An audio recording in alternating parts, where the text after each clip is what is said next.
এই জানলে একদিকে লাভ হবে যে উনি যে কষ্ট করে প্রায় 1 লক্ষ টাকা খরচ করে বইটা তৈরি করলেন, তেনার ব্যক্তিগত পয়সা দিয়ে তেনার সহযোগিতা হবে। অন্যদিকে আপনারা ইলম শিখতে পারবেন। আল্লাহ তাআলা বলছেন, তোমাদের সন্তানগুলিকে কেন পাঠিয়ে দাও না, তোমাদের সন্তানদেরকে কেন পাঠিয়ে দাও না দ্বীন শিক্ষার জন্য। তলাবুল ইলমি ফারিজাতুন আলা কুল্লি মুসলিমিন, অমুসলিম প্রত্যেক নর-নারীর জন্য ইলম শিক্ষা করা ফরজ। ওই ইলম শিক্ষার জন্য কেন পাঠিয়ে দাও না? তারা ইলম শিখবে, শিখার পরে তারা মানুষদেরকে হেদায়েতের দিন ডাকবে। বলেন না সুবহানাল্লাহ। আমার ভাই মাওলানা মারুফ সাহেব একজন লেখক। লেখক সবাই হয় না,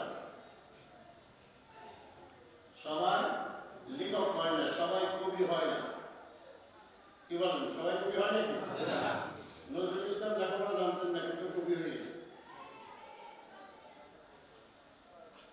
সবাইকে আলেম বানান না, কিছু সংখ্যক লোককে আল্লাহ তাআলা বানান। অর্থাৎ মিনকুম উম্মাতুন ইয়াদউনা ইলাল খায়র তা'মুরুনা বিল মা'রুফ ওয়া ইয়ানহাউনা আনিল মুনকার। তোমাদের মধ্য থেকে কিছু সংখ্যক কে আল্লাহ